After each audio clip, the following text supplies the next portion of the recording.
Oh,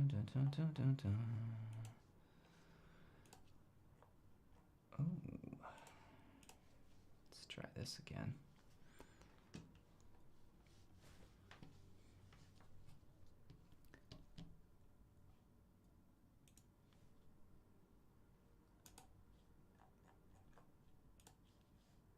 There we go. Let's see, we probably need to fix this resolution here. What's up, guys? I am just about to check in on Nvidia's earnings to see if they've released yet. Let's take a look.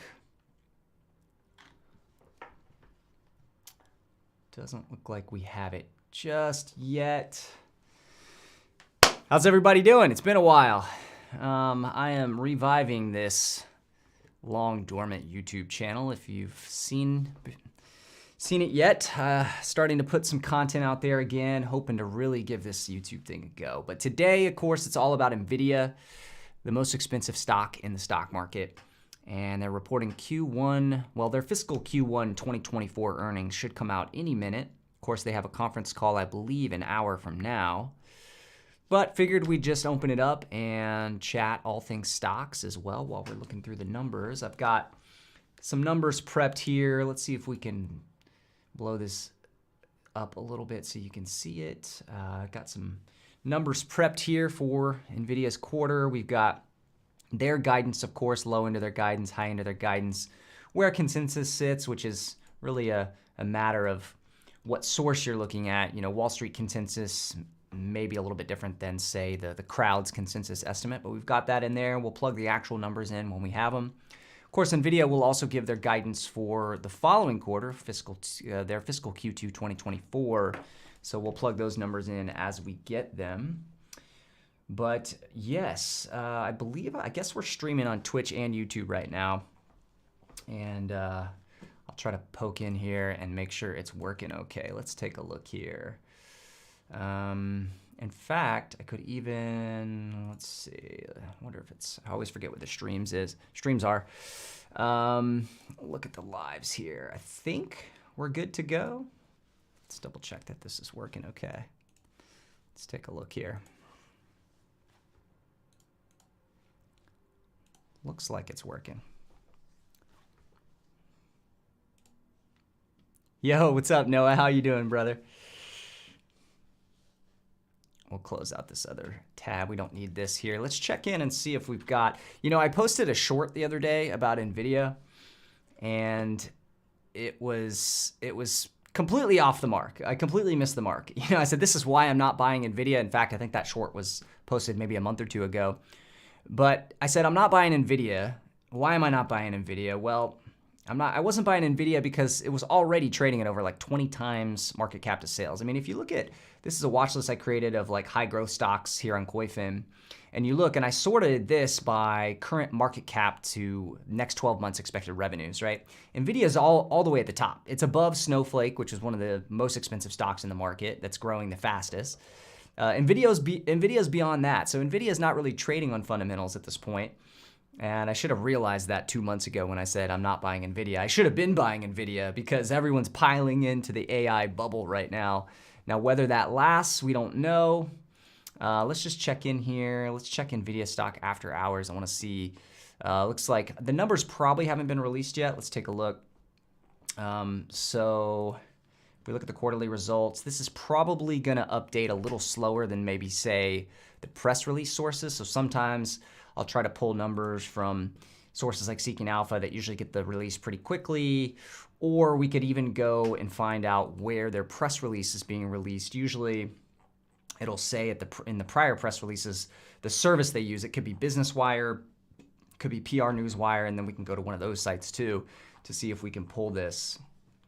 Actually, let me really quickly here just get this live link. I'm going to share this live link out as well so we get some other listeners here with us.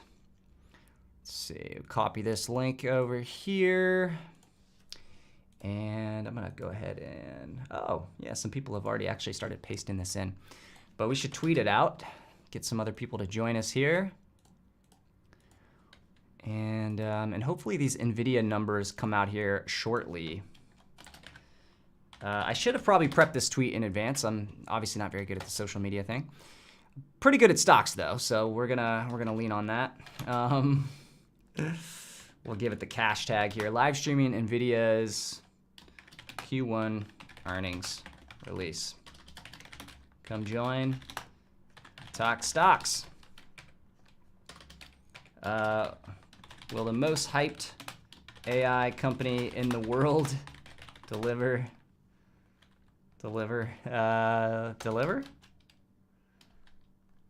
Yeah, that's pretty good, right?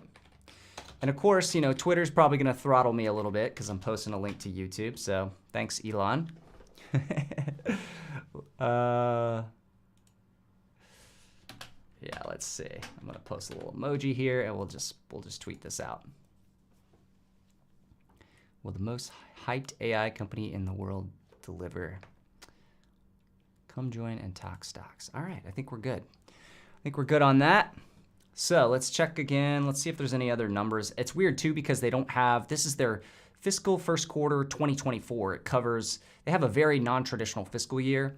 So this quarter that they're about to report actually covers February, March, and April, I believe. And they call it their fiscal first quarter of 2024, even though we're in calendar 2023. So they've already reported the 4 quarters that they call their fiscal year 2023. I know it's confusing.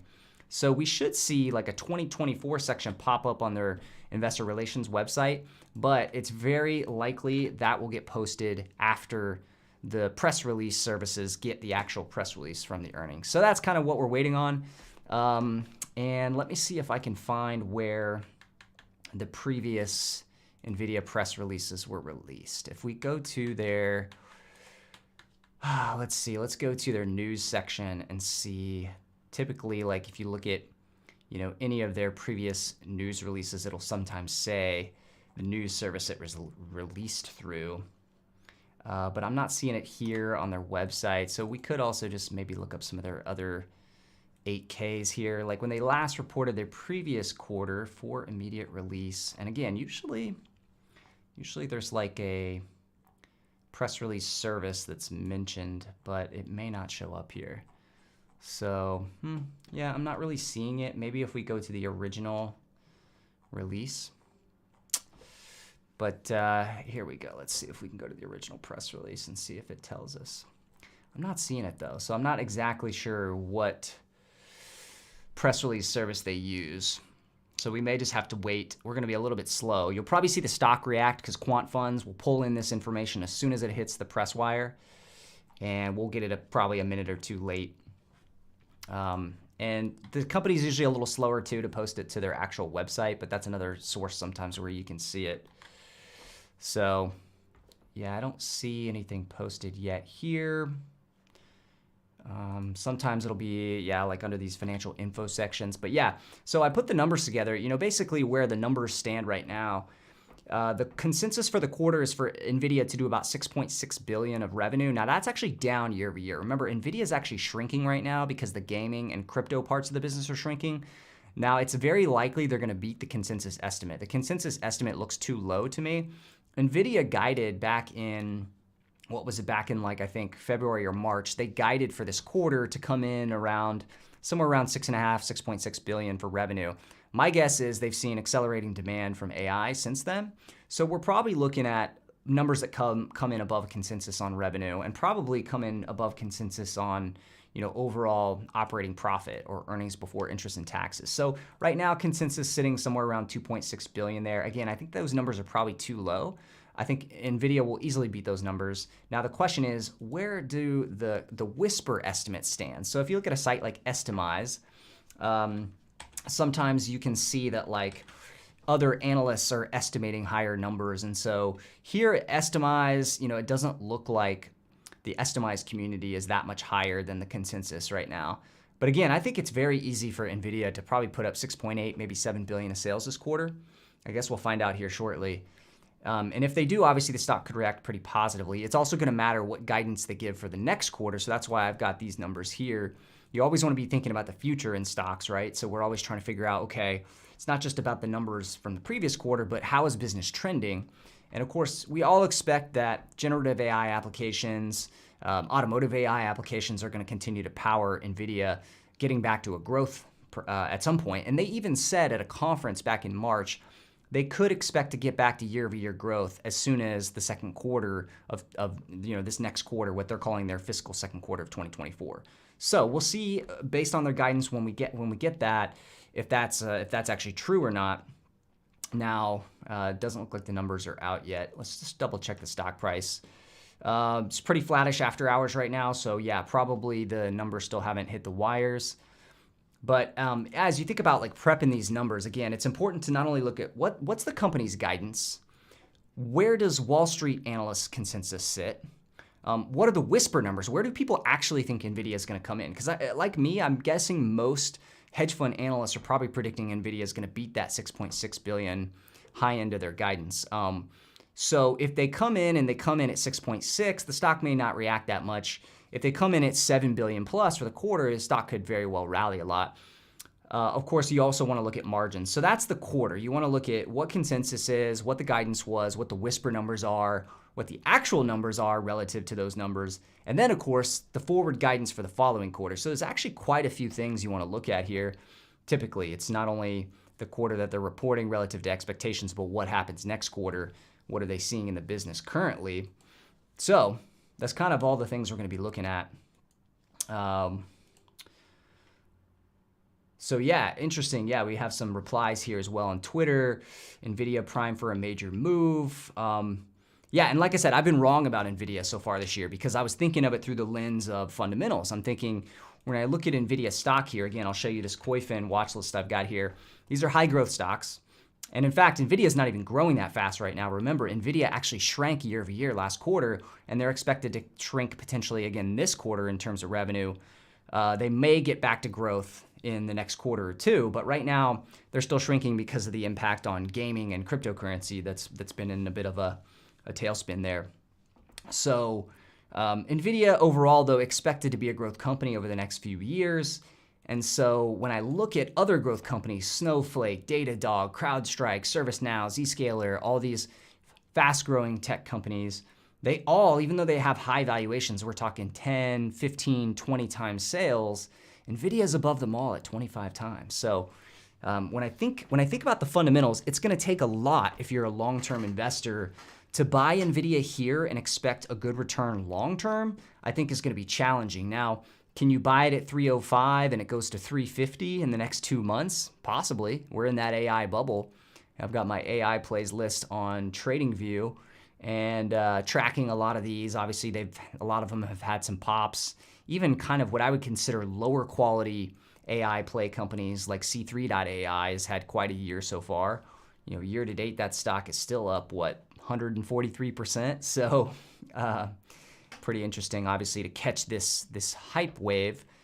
But if eventually the numbers don't deliver, like if these companies don't deliver on the hype to some degree, you know, longer term, that's going to mean that these share prices end up collapsing. So the valuations are high, the expectations are high. Let's see if we have any Nvidia numbers yet. Nothing yet. So yeah, let me pop in here and see. Semis to the moon. Yeah, semis have been strong. Let's take a look at the SOX, the ETF, the largest ETF in the semi sector, the iShares Semiconductor ETF, the SOX, SOXX. Year to date, you know, we're talking 22%. That's quite good already. Over the past year, up 11%. So kind of bucking the trend as far as the bear market is concerned. Last 5 years, it's up 146%. So yeah, semis have been quite a nice place to be positioned as an investor. I haven't had many semi investments myself. It's a cyclical sector, and semis have actually gone through a little bit of a down cycle in the past quarter or two. But you know, the share prices have largely come back a lot. Valuations, you know, they're still in some cases not exactly cheap. But some stocks, I mean, AMD and TSMC actually did get cheap. In fact, you could argue TSM is still relatively cheap here at $90 a share. And if we actually pull up TSMC here, ticker symbol TSM, and for instance, like look at their earnings estimates, you know, relative to Nvidia. So currently you've got TSM trading at about a $440 billion market cap on a, on an expectation of sales for this year of somewhere in the range of like, I think 70-80 billion. And so you're talking about 5.7 times forward sales. In fact, TSM like Nvidia is very profitable. So you're 16 times earnings and only 5 or 6 times sales versus Nvidia at 25 times sales and 80 or 100 times earnings or whatever it's trading at. We can check those numbers. But TSM, a relative bargain here, obviously, versus Nvidia. Of course, people worry that TSM is potentially going to be a target if Taiwan gets taken over or attacked by China. And so there's the geopolitical aspect. But the reality is if TSMC is damaged or taken out in some attack, then the whole industry is pretty screwed. So like, Nvidia gets most of their wafers from TSM.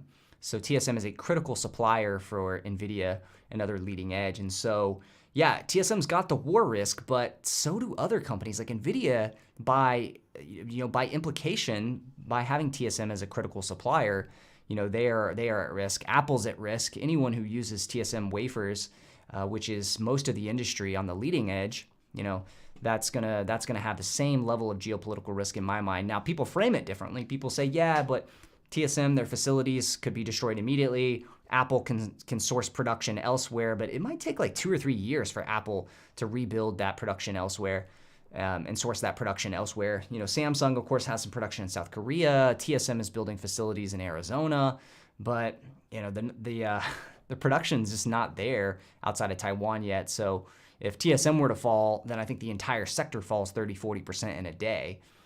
So we should all hope that doesn't happen. There's a lot of bad implications from that. But it's strange to see TSM, which is a critical wafer manufacturer, trading at 16 times earnings and less than 6 times sales, and Nvidia is up at 25 times sales and 100 times earnings or whatever the number is. Let's check in and see if we have the numbers yet for Nvidia. I'm not seeing them yet. Let's check the website here. Don't see anything yet. Let's check the homepage of the investor relations website. Yeah, I'm not seeing anything on the news page or anything like that. So, but yeah, if we're, I think a lot of the focus for this earnings will obviously be on the numbers, but also on what Nvidia has to say about the impact of generative AI, the demand from the data center segment. Data center makes up 60% of Nvidia's revenues right now. Now, it's probably going to be a little bit less than that with gaming starting to recover, but nonetheless, data center is such a huge part of Nvidia's demand. And AWS, they said on the last Amazon earnings call a couple weeks ago that they are seeing in April a 5% slowdown in AWS, so a 5 percentage point difference between the rate they were growing in March and the rate they're growing in April. So AWS was seeing a pretty big slowdown as a lot of companies were pulling back budgets, IT budgets, to try to cut expenses across tech. So, is that something that could play out here with Nvidia? That could potentially be a factor. Although we do think that GPUs are a critical spend area for data center. So even if data center is shrinking overall, there might be a shift from CPUs to GPU utilization. But yeah, you can see Nvidia highlights these segments. And if you look at the actual 10Q, which I'll pull up here now, or an annual report like we have here, like if you go to the management's discussion section, or if you go to the segment section in the notes to the financial statements, you can see the breakout here by these categories typically. So I'm not seeing it in MD&A right here, but let's go back to the press release as well from the last earnings release. In the CFO commentary, you can see this breakdown. So you can see data center last quarter was 3.6 billion. Of the $6 billion of revenue last quarter. So again, about 60% of total. Of course, gaming still very large, 1.8 billion out of 6 billion. So, up in that like 30-ish% range is probably what we're likely to expect for this next quarter.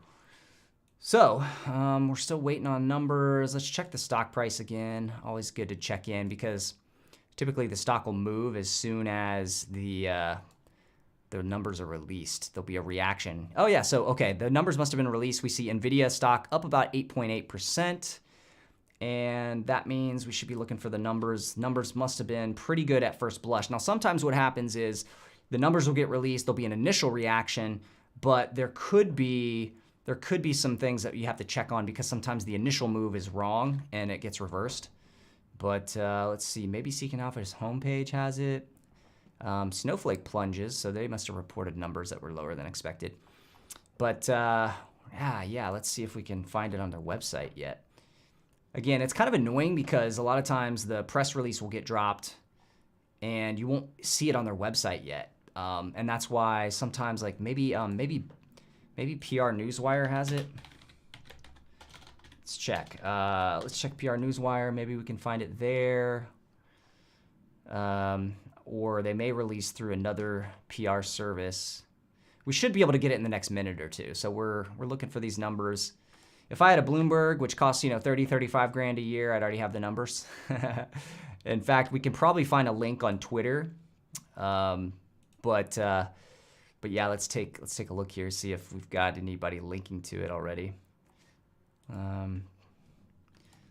Sometimes slow to post to their website. Looks like I'm not seeing it on their investor website. I'm not seeing it under news, and I'm not seeing it under the main site of the investor relations site. So let's see if we got it under maybe events and presentations. Sometimes they post it there. Not seeing it there yet. Somebody's got the numbers. Quant funds have the numbers already. What's the other one? Business Wire. Let's check Business Wire. Maybe that's where Nvidia drops their press releases. Could be there. Elastic. Yeah, I'm not seeing it, guys. If someone wants to link me to it, I'm still looking. Let's see. Seeking Alpha should have it by now as well. Let's see if we've got it here under the Nvidia. Somebody's got the numbers, huh?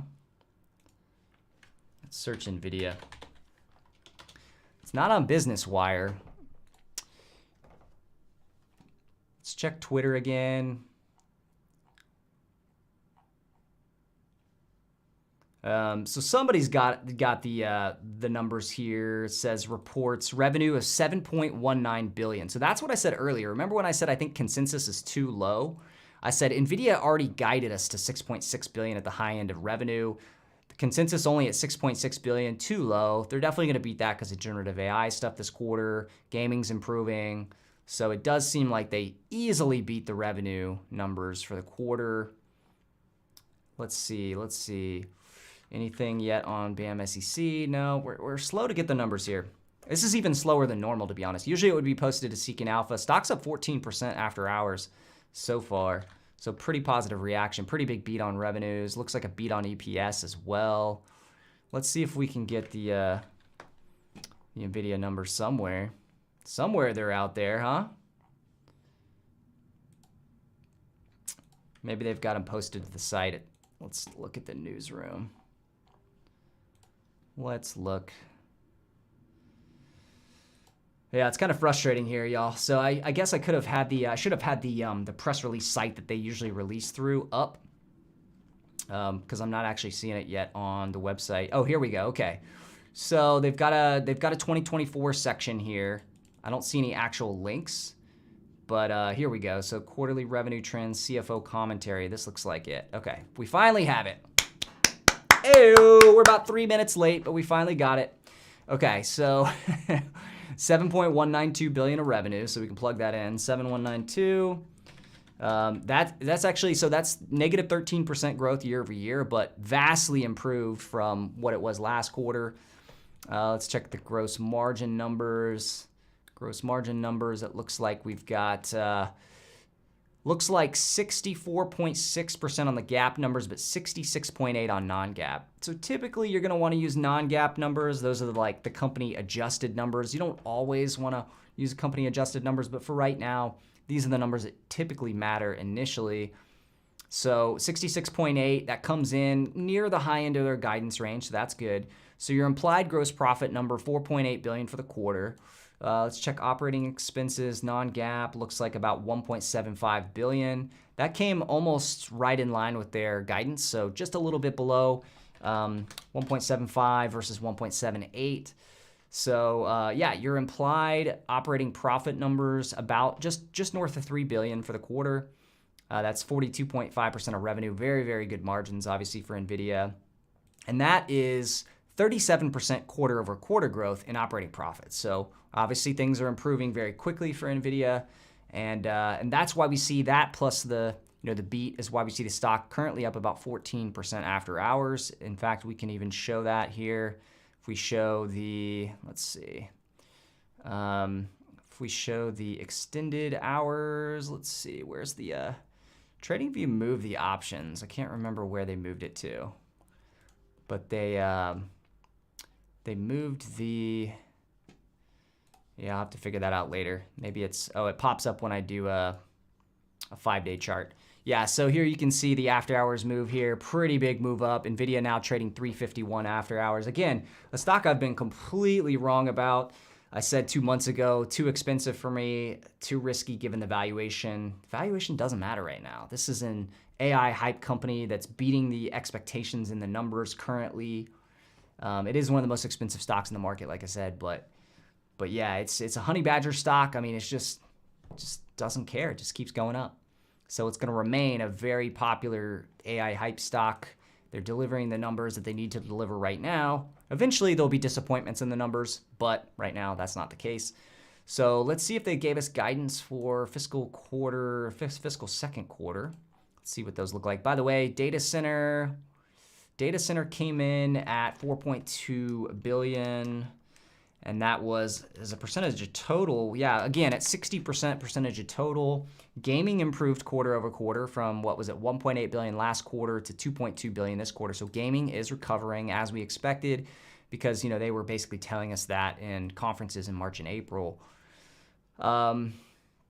So let's see what their guidance looks like for the coming quarter. So outlook for second fiscal quarter is as follows. Revenue is expected to be 11 billion. Oh my goodness, plus or minus 2%. Oh my goodness. That is insane. Holy moly. Holy moly. Okay, so the low end is basically 2% lower, and the high end is 2% higher than 11 billion. These numbers are crazy, actually. I can understand now why the stock's up 14% after hours.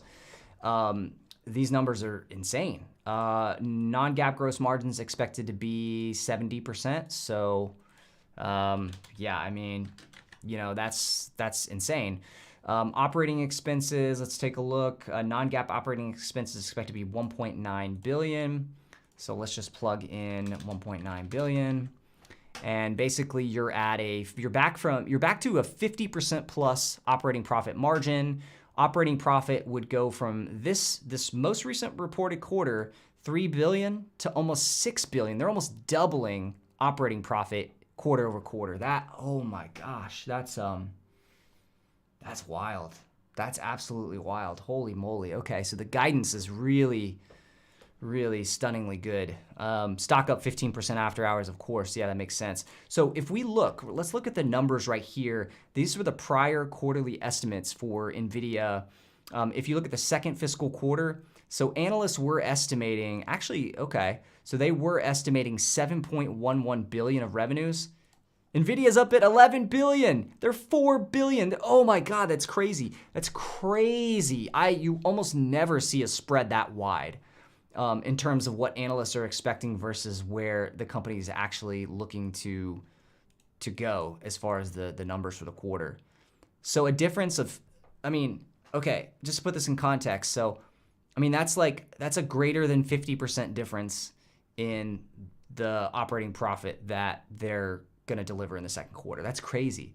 Analysts at 7.11 billion of 7.11 billion of sales, they're going to deliver 11 billion. Now, if we look at operating profit, I don't know if these are non-GAAP or GAAP numbers, but again, analysts saying 3 billion for the second quarter.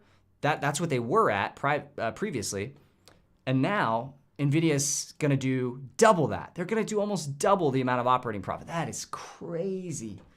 That is wild. I don't know that I've ever seen. I don't know if I've ever seen a large cap company deliver numbers that far above guidance. I don't know if I've ever seen anything like this. This is crazy. Yeah, so I was completely wrong, obviously, about the stock a couple months ago when I said I'm not buying it because it's too expensive. Now, look, the stock is still going to be expensive. Like, let's say they get to, let's annualize this quarter and say they're going to do, going forward, they're going to do north of $6 billion of operating profit a quarter. They're going to do maybe $40 billion for the year in terms of revenue. If we just push that forward, you know, you're still talking about a stock at $350 a share. Their most recent share count was, and they are buying back a little bit of shares, but they're also issuing a bunch of shares to employees. But basically, there's about 2.5 billion of shares outstanding. And so if you take the 2.5 billion, you multiply by the $350 roughly share price after hours, you know, you're talking about a market cap now of about 875 billion. Now, look, this probably pushes over $1 trillion, especially if the market goes into full-on bull mode this summer. We'll see if that happens or not. But, you know, this could easily be a $1 trillion market cap company. But right now, it's pushing close to 900 billion of market cap. And even if they do 40, 50 billion of annual sales, I mean, you know, you're still talking about a stock that's trading well north of 20 times sales. So now, granted, very, very profitable. So like if they were to do like 20 billion of operating profit annually, or maybe even higher than that, if you run rate these numbers, you know, let's take that 875 market cap after hours. Let's say they do 25 billion of operating profit.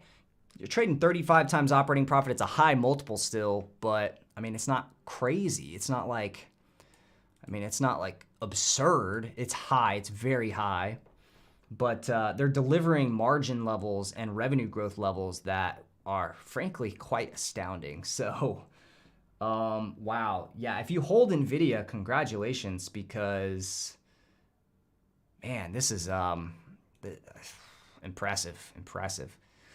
I wonder what the reactions on Twitter look like. I'm going to open up my my list, my Twitter list. I have a list, by the way, if you're interested, on my Stock Geek TV Twitter. I have a list called Investing in Finance that has like 900 plus accounts on it that I've curated. And of course, it's not showing up right here, but let's see if we can get to it. But yeah, that Investing in Finance list is useful for kind of tracking what's going on in the markets from different people. I'm going to pull it up and see if there's any good reactions here. But yeah, this should push up. I would imagine this is going to push up the whole sector. Probably big tech will continue to rally, unless, of course, we get a really, really negative event with the whole debt ceiling crisis, which is still a possibility. But this is, this guy says, Nvidia having its Zoom moment. Nvidia earnings saved the US government from default. That's a pretty good one. I like that. This must be how it felt to watch Qualcomm in 1999, but in micro. Nvidia EPS guide almost doubles up the estimate of 106 at just over $2 per share. Just about equal amount of upside between DC and gaming for Q1. Gaming still slightly below normal run rates. Run rate EPS just over $8 per share. Wonder how much hoarding of GPUs is going on in Q1, Q2. Won't know for a while. So I kind of agree with that. Obviously, these numbers are absolutely stunning. There is somewhat of a question here of how much of this is front-loaded demand, where all these data centers are just buying up as many GPUs as they can for the current state of generative AI and just everything that's happening AI application-wise, all the startups in the industry now. So there's probably going to be a bubble here, and the bubble will deflate at some point. We're not there. We're not going to be there for a while, but definitely there's some aspects here of a massive front load for people. Just they want, all the data center companies want as much GPU processing power as they can get. So your H100s, your A100s that Nvidia are selling, they're going to be selling everything they can for the next probably at least quarter or two or three.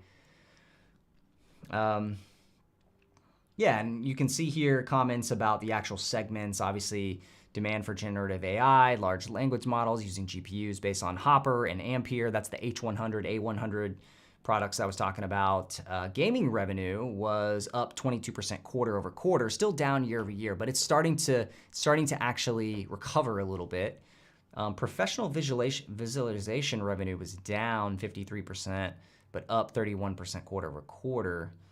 Automotive up 114% from a year ago and up 1% quarter over quarter. So automotive is doing well. We know that.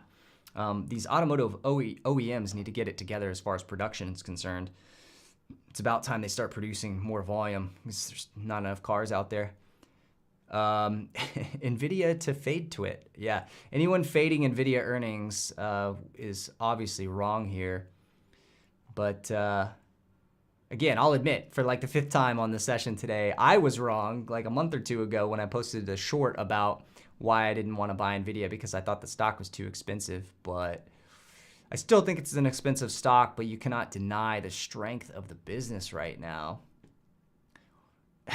This guy the other day said, bought puts 90 days out, pray for me. Yeah, those puts are, they're gone. Those puts are zeros. Sheep says, why do people love fighting the tape? Yeah, that's a good lesson here, actually. Something that I think about a lot, which is if you short, which is extremely difficult. Shorting companies is extremely difficult. You just have so many factors working against you when you're shorting. If you're shorting individual stocks, so many factors working against you as a short seller.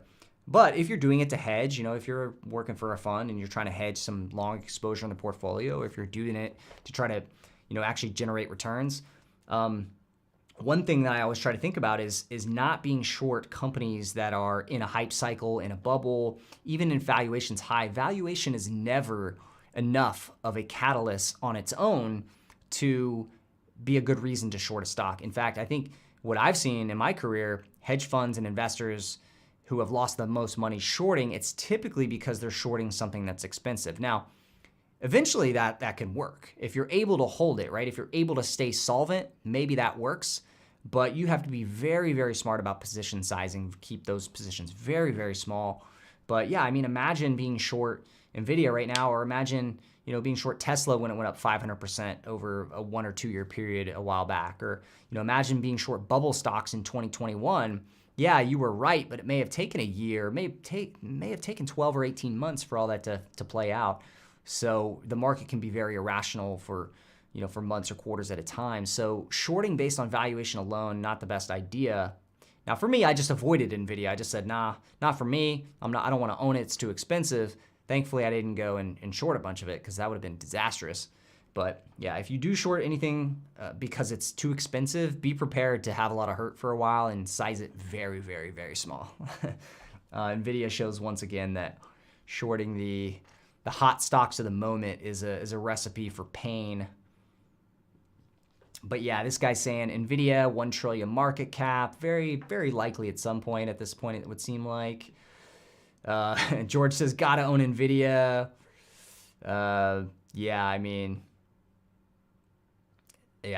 Again, just to reiterate, so analysts were thinking that Nvidia for their second quarter would be at around 7, maybe 7.5 billion of revenue. Nvidia comes out and says, no, our second quarter is going to be more like 11 billion of revenue. And that's just astounding to me. That's just like, God dang. Business is on fire right now for Nvidia. So, man, that is impressive. Now let's check in on Snowflake because I saw a headline. Nvidia is now up almost 20% after hours. You probably have some short covering going on there. Now Snowflake is down 12%, so another expensive stock. But in this case, Snowflake on my list of high growth stocks at high valuation, Snowflake was trading at 20 times market cap to sales. They're going the opposite way. So I bet if we look in at the actual results here of Snowflake, probably came in either below estimates or maybe guided for the next quarter below estimates. Yeah, they lowered their forecast even though they beat probably for their Q1 numbers. So now expects revenue to be 2.6 billion below the previous view of 2.71 billion. Analysts were anticipating 2.71 billion in full year product revenue. So Snowflake comes out and says, we are lowering our estimate for this full year of revenue to 2.6 from 2.7. Contrast that again against Nvidia, which is like, hey guys, we thought we were going to be at maybe 24, 25 billion of revenue for the year. Oh, we might actually be at 40 billion for the year. That's crazy. All right, so let's look. Actually, I do want to look at the Nvidia numbers for the year now. So again, previously, let's look at the actual numbers here for the full year. analysts were expecting, I guess analysts were a little higher than 25. I said 25, but they were more like analysts were expecting things to improve throughout the year. So they were previous to this earnings report, analysts were at about 30 billion of annual sales at the midpoint of the estimate. The highest estimate among all the 42 Wall Street analysts that were putting out projections for Nvidia, the highest estimate that anyone had for Nvidia's fiscal year 2024, 34.8 billion. Now those numbers are going to move up because Nvidia is going to do 11 billion in the second quarter alone. So you're probably looking at estimate, and Nvidia did 6 billion in the first quarter. No, I'm sorry, 7.1 billion in the first quarter. So now through the first half of the year, you're looking at about 18 billion of revenue for Nvidia. That's just through the first half of the year. So if the second quarter run rate is anything to go by, then you could be looking at maybe 40 plus billion easily of annual revenue. And analysts were previously at 30 for the consensus and 34.8 for the highest estimate that was there. So, man, yeah. But Snowflake, obviously the opposite. Snowflake's lowering their full year estimates and coming in below analyst guidance. Wow, man, crazy numbers. So the conference call, honestly, at this point, I'll probably just read the conference call. Like I was gonna tune in live, but I think I'm just I'll wait till the conference call happens here in about 20 minutes. I'll read the transcript later. And just marvel at one of the greatest quarters I think I've ever seen in my 20 years of looking at companies and looking at results. A shocker. A shocker. Was there anything else reporting today worth talking about? Let's see. Nvidia, Snowflake, Splunk maybe worth checking out. American Eagle, UiPath. UiPath, man, I think they're in trouble. I think they're going to be, unless they rapidly take advantage of some of the new AI applications, I think UiPath is going to be very much at risk of being disrupted by current AI tools that are coming to market. So UiPath actually is down 10% after hours, so I'll have to look at the numbers there. But that's been one I've been pretty bearish on overall. Stock's done terribly. So luckily was right about that one. So if I look in, maybe Splunk is worth checking out. See maybe if American Eagle's doing as well as Abercrombie. Because Abercrombie today was up like 30%, up 31%. They had a crazy big increase in the core Abercrombie business. They own Hollister as well. But in the core Abercrombie business, they have a massive turnaround that's working. Like their sales were up something like mid-teens percentage in that brand. So AEO, let's see if they're losing share. It looks like maybe losing share down 15% after hours. That'll be an interesting one to take a look at. In fact, we could just maybe see if there's numbers posted yet on it. This was from the March report. Let's take a look at American Eagle's numbers. Soft revenue guidance. Revenue grew 3.8% year over year. And management is saying that revenue is going to be down next quarter. So yeah, pretty weak overall there. Let's take a look at Splunk. Splunk is, of course, a logging / security software company. And I don't see, let's see. So here's their press release. Looks like they beat their earnings estimate number. Revenue beat slightly. Revenue was up 12% year over year. Let's take a look at what the stock was doing after hours. Stock's up 6% on Splunk after hours. You know, security stocks have been doing pretty well. I actually bought some Zscaler. Almost nailed the bottom on it a couple weeks ago at around 90 per share. It's pushing about 125, 130 now. But that one's growing really nicely, and unlike Nvidia and Snowflake, you know, this one was actually starting to trade down to a pretty reasonable multiple, especially if you're looking 2-3 years out, because this company's growing at like 30+% year over year. And if you annualize that forward and you look forward 2 or 3 years, assuming they still can hit those growth rates, it becomes a actually reasonably priced stock. And so this one was a high growth software company that was actually trading at a much lower multiple than some of the other high growth tech and software companies out there, at least recently, just because it had sold off so much. So Zscaler was one that I was able to get into at a reasonable price, and then it rallied quickly because they came out and they said that they were going to raise their estimates of where their guidance for their revenue guidance for the current quarter. So they're tracking better than they even expected. So that was a winner. And so Splunk and Palo Alto Networks, I think this earnings season have also done pretty well. I think Palo Alto reported, was it yesterday?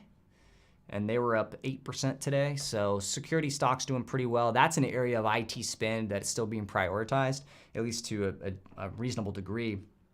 I would say AI and security have been like the hotter areas of tech so far this year. I think there are going to be some stocks like maybe Datadog and MongoDB. You got to be a little bit worried about because those are still trading at high multiples, similar to Snowflake. But if IT spend is pulling back outside of priority areas like AI and security, you could have, a pretty big pullback in some of these other ones. So that would be an area to be a little bit cautious about. Yeah, hey Reese. Yeah, thanks for the comment, bud. Yeah, happy to be back in the YouTube game. Got a lot of work ahead, frankly. There's a lot of people that are much better at the YouTube game on the content side, and really, I just need to be consistent. So that's the plan. I look at what's being done out there on YouTube as far as investing content, and man, I get frustrated because there's a lot of people that have a lot of subscribers that I don't think are very good at investing, or at least they don't go very deep. So maybe that's more for the general audience out there, but I'd like to bring some good perspectives. And I think there's some good perspectives we can provide and go a little deeper on some of this investing content. Not a lot of investor content out there that I think is worth paying attention to right now, but hopefully we'll change that. So to recap, Nvidia, absolutely stunning. The results were as good as any quarter I've seen in a long, long time. Stock's up 19% after hours. We looked at the numbers here. We plugged in. They obviously beat guidance for the first quarter by a pretty solid amount. But really, it was the forward guidance, their guidance for Q2, that was really the stunner, with the analysts expecting maybe $7.5 billion of revenue for the second quarter. And Nvidia says, nope, $11 billion. Wow. So that's where we are with Nvidia. Hey, congrats if you own Nvidia stock. And, the truth is most of us own at least some Nvidia stock if we own like ETFs or if you own any passive exposure to the market. So that's good. But it was kind of an ugly day in the market. It's been an ugly 1 or 2 days. The debt ceiling fight. I put out a video this past week about the debt ceiling. That video is a little bit long, 25 minutes, but the point is I wanted to look at a lot of the previous debt ceiling crises from 1995, 2011, 2013 to kind of get an idea of what stocks might do, what bonds might do, what gold might do during the current debt ceiling crisis. We obviously expect it to get resolved at some point in the next couple of weeks. But stocks have performed pretty well so far, and maybe they're starting to turn down and get a little nervous. But in 2013 and in 1995, stocks really didn't pull back more than like 3% overall in the indices. So 2011, there was a big pullback. So that is one cautionary period. But there's people like John Comiskey on Twitter that I've been following, and he's projecting the Treasury General Accounts balance like day by day. It looks like for today, actually, the TGA went up a little bit, back up to $76.5 billion.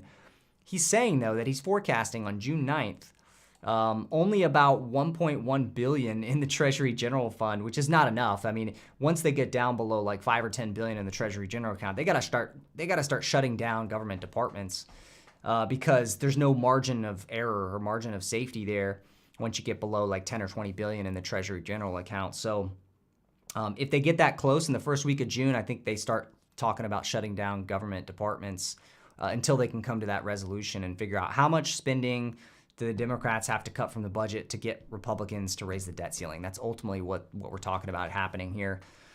Very similar to what we saw in 1995, 2011, and 2013, where you had Democrats controlling the presidency, Republicans controlling at least one of the two houses in Congress, and basically, holding them hostage, saying, we need you to cut spending. We don't want you to spend on these priorities that you have.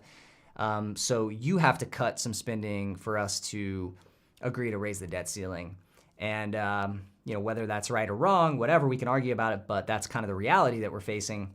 And in past cycles, or in past debt ceiling crises, in the past three, Treasuries actually performed quite well because there's like a flight to safety into treasuries in times of crisis, even when there's a small probability that the government may stop paying interest on treasuries, which is not what you would expect, but that's what happened in the last 3 crises. Now, we do see credit default swaps implying a higher potential probability for default or a short-term default on treasuries. If we did get a default on treasuries, if we did get any missed interest payments on treasuries, the market will very much take a dive. It will very much freak out. You'll have extreme consequences in the banking sector. So my guess is the government would try to shut down departments before they stopped paying interest payments on the debt, because the government's still going to take in tax revenues. It just won't be enough to cover like all of the spending that they're currently doing. So they got to shut some stuff down and eventually come to an agreement. So yeah, we could be in for a bumpy ride. The other thing, of course, is that after there's a resolution, the government's got to issue a bunch of treasuries, and that's going to create a lack of liquidity. Banks are going to be investing in treasuries, and other parties are going to be investing in treasuries rather than other things. And so there will be some liquidity sucked out of the system as the Treasury has to issue a bunch of treasuries after we reach a resolution. That could create some pressure on markets. We've also started to see, kind of strangely, Fed speakers are still out there saying that they want to continue to potentially raise rates even in the June meeting. I think that's suicide. I think that kills the market potentially. I'm surprised stocks have not been selling off more on that kind of language.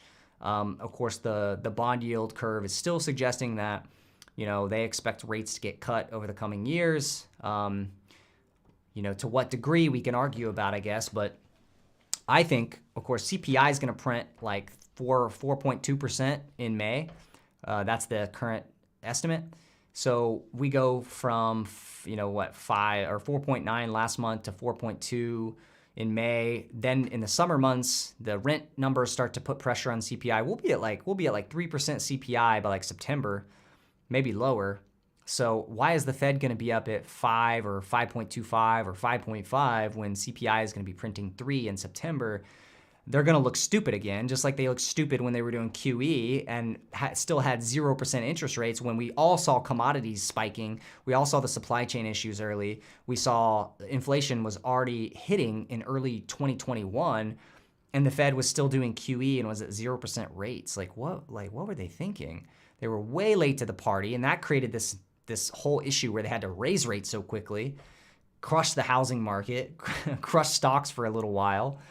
And now they're making the opposite mistake. Now their whole mindset is like, yo, we gotta keep raising rates. We gotta make sure we stamp out inflation. It's like, guys, you already did your job. Like, you raised rates the fastest pace in history of rate rises, and inflation's already significantly coming down in the current numbers. And if you look forward just a couple of months, the numbers are going to be way below where you're already at on Fed funds, and you're still talking about keeping rates high or going higher. Y'all are smoking. Y'all have a damn good dealer, or y'all have some damn good dispensaries wherever you're chilling at. Cause man, y'all are high. Y'all are straight up high. Anyway, yeah, that's my rant on the Fed. Just complete morons at the current moment. But yeah, we'll see what that means for markets. Again, I think it could create some pressure on stocks. Even if we get past the debt ceiling resolution, we could see some short-term volatility from the debt ceiling stuff still playing out. The other thing, of course, is that if they cut spending a lot in the resolution, then that's going to have a potential recessionary effect. And then beyond that, you still have this Fed that's like hell-bent on raising rates still for whatever reason. And so there's some serious risks still to stocks here as we go through the summer months. And, on the flip side of that, the bull argument is that stocks have been quite resilient. You got Nvidia posting some of the greatest numbers I've ever seen in terms of a quarter, in terms of guidance, like we just talked about. And so there's an argument to be made that the stock market is already looking past all these worries. Stock market's calling the Fed's bluff. It's already saying, look, we're in a new bull market. Maybe it continues that way. So we'll see.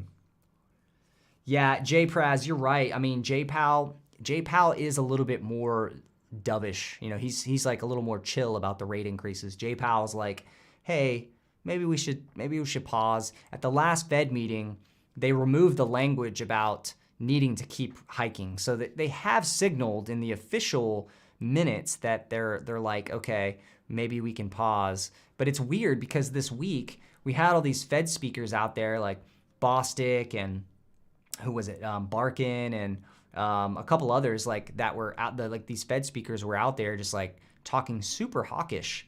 And I was confused because it was like, are you guys looking at the data? You say you're data dependent, but are you really looking at the data? It doesn't seem like it. You're not looking at forward-looking data. But yeah, we had, let's see, this week, yeah, we had Barkin from the Fed, we had Bostic, we had Daly. I think Daly was a little more neutral. Powell seems pretty neutral-ish. We had Logan from the Fed speaking. And a lot of those Fed speakers were very, very hawkish. It was strange. But the market just seems to be ignoring it for the most part. DK, thanks for the comments, man. I appreciate that. Yeah, hey, so I've been going almost an hour. We covered Nvidia's numbers. Nvidia's absolutely shocking guidance numbers, way above any analyst's expectations for next quarter. Stock is currently up. It was up 20%. Let's check in one more time before we wrap up. But if you have any topics or questions you want to see me cover in streams or videos coming up, I'm going to be a lot more active here on YouTube. So let me know. But yeah, Nvidia currently up about 20%. And have to admit, my YouTube short was completely wrong 2 months ago when I said I don't want to buy Nvidia because it's too expensive. What was I thinking? I should have just bought Nvidia. Valuation, when you're in a bubble, doesn't matter. And we are in an AI hype cycle/bubble. So valuation is not my primary metric, should not be my primary metric when assessing stocks, at least for the short term. If we're thinking long-term portfolio decisions, you still want to take valuation into account. Yeah, Sharpest. So you're asking about digital advertising. Yeah, I'll cover that in another video. But yeah, I mean, digital advertising, I think it's been pretty weak because the economy's been weakening. Corporations have been pulling back budgets. So you saw that in numbers from a lot of the digital ad companies, even Meta, Google, they saw softness in their ad revenues. Nextdoor, Snapchat, Twitter, all seeing softness in their ad revenues over the past couple quarters. It does seem like things have bottomed a little bit, particularly for companies like Meta, which have started to figure out some of their targeting issues. And so, we obviously know that Meta and Google stock have both rallied a lot. I do think there could be some upside in some of the smaller ones, like a Nextdoor, for instance. It might be too early. It might be too early for Nextdoor, but I really like the CEO. I like the long-term potential for this stock to be double or triple its current valuation. It's a SPAC, so it's hated. It went public via SPAC. It's down 80% since it went public via SPAC. Really like the CEO, Sarah Fryer. She was at Square, which is now called Block. And when it went from like $10 a share to 100 plus, and she was a key operating executive there. So I think she's really good. They're focused on the right things in terms of improving the business, increasing the amount of users and engagement, and then eventually they're working on their own ad platforms, building those out so they can do better targeting, better self-serve ads, and making the ads effective and reaching more advertisers. So I do think that one potentially, one of the reasons it's been hit, besides the fact that it's a SPAC, is that of course, the advertising market is weakened. But digital advertising, I think, longer term still grows. It still should take share from a lot of the old school methods of advertising. TV advertising, we're already seeing people moving from cable over to streaming. We know the streaming advertising ecosystem is just really in its infancy. Like Netflix is just now rolling out ad-supported tiers. So there's a lot to come. Obviously, you can play that via different ways. One way to play it, Trade Desk, great company. Expensive, but similar to Nvidia in some ways, like delivering in terms of its operating performance. Most quarters, it beats estimates. It continues to grow through the ad recession. Again, maybe if we get a deeper economic slowdown over the next few quarters, if the Fed is hell-bent on crushing the economy and creating a massive rise in unemployment, then we're going to see these stocks trade back down at some point. But if we see the economy stay resilient, employment numbers stay resilient, the Fed backs off, we actually see some cuts at some point, inflation is cooling, we know that, then I think you do have a potential for the sentiment to really improve, and then people start to think again about the long-term potential of some of these businesses, including Trade Desk, including Nextdoor, including even some of the smaller social media companies. So I do think you have some long-term potential upside here. Again, the question is, like, do you want to maybe just, like, for me, maybe just like smaller positions right now until it's more clear that we're not going into deep recession, and then you can sort of add as we get into better market conditions. But I really like Trade Desk in terms of the business. The valuation is a little bit stretched. Really like some of these potential smaller players, maybe like Nextdoor, that are flying under the radar.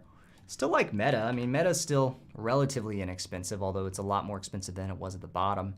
Google's tough because it looks relatively cheap relative to some of the other large caps, but it's rallied a lot in the last few weeks, and they might be under threat from AI in terms of the core search profitability. I mean, Bard as a competitor to ChatGPT, it's good, it's fine. Maybe it starts to fend off some of that ChatGPT competition, but I don't know. Regardless of what happens, even if they don't lose a lot of market share to Microsoft and OpenAI, they're at risk of losing margins and profitability, because Bard is going to be a lot more expensive. Running Bard is a lot more expensive than running the core search engine business, where they just load it up with ads.